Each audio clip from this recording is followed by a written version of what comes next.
Bitcoin is Venice.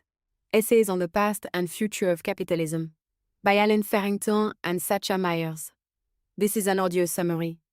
A bustling medieval Venice with gondolas gliding through canals, merchants trading goods, and vibrant markets. Golden sunlight reflects off the water, illuminating the intricate architecture of palaces and trading houses. The chatter of merchants, the clinking of coins, and the rustling of parchment contracts fill the air. Imagine Venice at the height of its power, a city of canals, trade, and untold wealth, a place where innovation thrived and the rules of commerce were rewritten. Venice wasn't just a city, it was an idea, a daring experiment in self-governance, trade, and sound money. Here, wealth was created, not just consumed. Merchants navigated treacherous waters, not just on the Adriatic, but in the uncharted seas of finance. Their success wasn't due to luck, but a solid financial foundation, honest accounting, transparent ledgers, and a currency as reliable as the tides.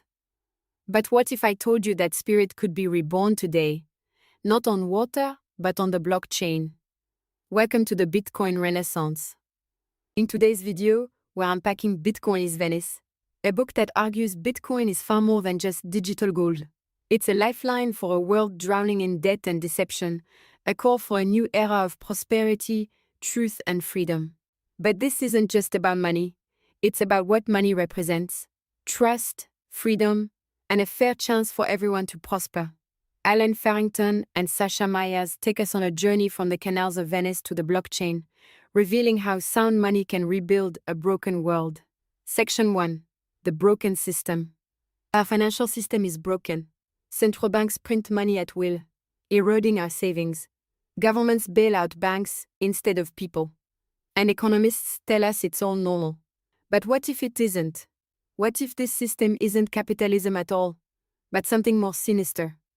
Something the authors call degenerate fiat capitalism. Farrington and Meyers argue that true capitalism nurtures and grows capital. It doesn't strip mine it for short-term gain. In Venice, wealth wasn't hoarded, it was reinvested, creating a cycle of prosperity that transformed the city of marshes into a global power. But today, our financial elites consume capital rather than cultivate it, leaving nothing but debt and decay in their wake. Our current system has turned money itself into a tool of control, a debt receipt rather than a store of value. The result? A society where the rich get richer, not by creating value but by consuming it, by turning the future into a commodity to be traded and leveraged until nothing remains. Like a strip mine, it leaves behind a wasteland of exhausted resources and broken dreams. Section 2. Enter Bitcoin, the new Venice. Here's where Bitcoin comes in: an open source, global, sound money that no central bank can print into oblivion. In Bitcoin is Venice, Farrington and Meyers argue that Bitcoin isn't just a technological innovation, it's a financial lifeline, an escape from what they call degenerate fiat capitalism. To understand why, we need to go back to medieval Venice, a city that broke free from the chains of feudalism through trade, sound money, and a radical commitment to transparency.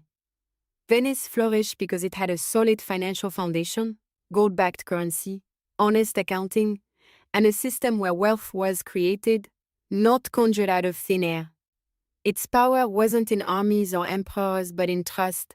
The trust that money held its value, that contracts would be honored, that risk would be rewarded. In a world dominated by lords and kings who debased their currencies at will, Venice stood as an island of integrity, a beacon of what real capitalism could be. Bitcoin offers that same promise today: decentralized, resilient, and incorruptible. Where Venice's ledgers were recorded in ink and locked in vaults, Bitcoin's ledger is open source and immutable, secured by thousands of nodes worldwide. Where Venetian ducats held their value for centuries, Bitcoin's fixed supply ensures that no one, no king, no banker, no politician can debase it. In a world where inflation eats away at our savings and central banks print trillions, Bitcoin stands as a modern-day ducat, a store of value that can't be counterfeited. But Bitcoin isn't just about storing wealth, it's about escaping the labyrinth of our current financial system. In the book, the authors argue that Bitcoin isn't a sword to slay the financial minotaur. It's a thread to guide us out of the labyrinth. It's a lifeboat, not a weapon. And that's what makes it revolutionary. Not violence, but exit. The power to simply walk away from a broken system and build something better. The brilliance of Bitcoin is in its simplicity. A network that doesn't rely on trust because it doesn't have to. Code replaces kings, and consensus replaces coercion. It's a financial system where rules are known and can't be changed by decree. Like Venice, Bitcoin offers a path forward, a way to transact freely, save securely, and invest wisely without the fear of devaluation or confiscation. It's the city of canals reborn in code, a fortress not of stone, but of cryptography. Section 3, Fixing Money, Fixing the World. A sound monetary system encourages saving, building, and long-term thinking.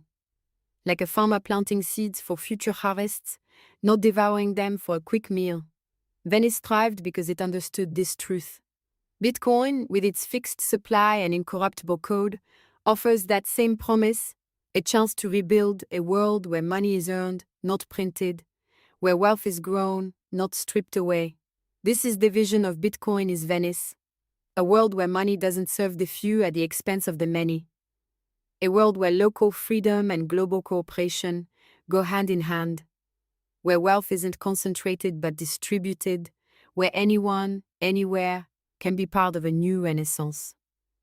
We stand at a crossroads, stick with a crumbling system or embrace a new standard rooted in transparency, fairness, and growth. As the authors put it, Bitcoin isn't just a currency, it's a lifeline. A bridge from the old world of debt and decay to a new era of prosperity.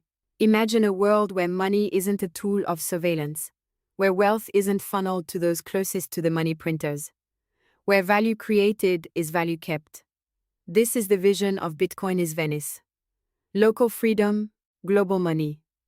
A world where farmers, artisans, and entrepreneurs thrive, where capital is invested wisely and grows, not strip-mined for short-term gain. Under a Bitcoin standard, money moves like water, flowing freely to where it's needed most, eroding the barriers that keep us divided. It's a return to a time when wealth was built, not borrowed, when money was earned, not printed.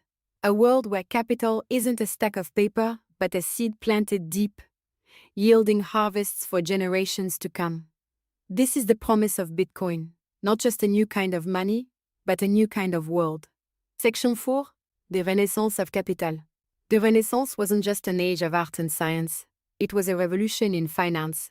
In Bitcoin is Venice, Farrington and Meyers draw powerful parallels between that golden era, when Venice unlocked human potential through sound finance, and today.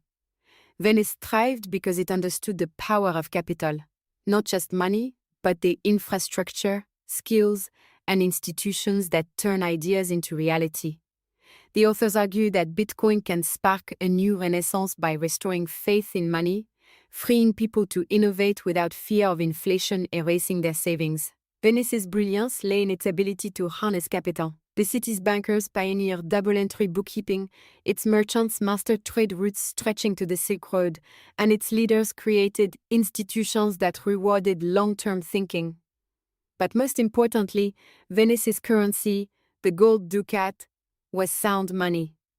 It held its value for centuries, allowing capital to accumulate, businesses to flourish, and art and science to thrive. Today, we face a different world, but a similar challenge. Our financial system isn't just broken, it's actively destructive. Central banks devalue our savings with every press of the money printer. Financial institutions siphon off wealth through hidden fees and opaque deals. Inflation turns every dollar into a melting ice cube, forcing us to spend, not save, to survive, not thrive.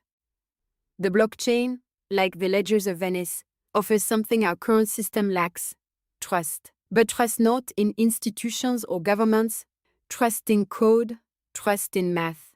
It's a financial system where rules can't be changed by decree, where capital isn't consumed but nurtured, where saving isn't an act of faith but an act of reason. The authors argued that a Bitcoin standard would do more than fix money. It would unlock capital. With Bitcoin, entrepreneurs could build without fear of hyperinflation turning their profits to dust. Scientists could research without grants devaluing overnight. Artists could create without patrons pulling funds at the first economic downturn. Like Venice, Bitcoin offers a path to a new renaissance, one built on a foundation of sound money and honest finance. A sound financial system is like fertile soil. It allows capital to grow, not by consuming it, but by nurturing it. We stand at a crossroads: stick with a crumbling system built on debt, deception, and decay, or embrace a new standard rooted in transparency, fairness, and growth. Bitcoin is Venice reborn, not in marble and canals, but in nodes and code. Not a fortress, but a bridge. So, what do you think? Is Bitcoin the Venice of our age, or just another financial experiment? Drop your thoughts in the comments, smash that like button if you enjoyed this video, and subscribe for more deep dives into the future of money. Until next time, stay curious, stay free,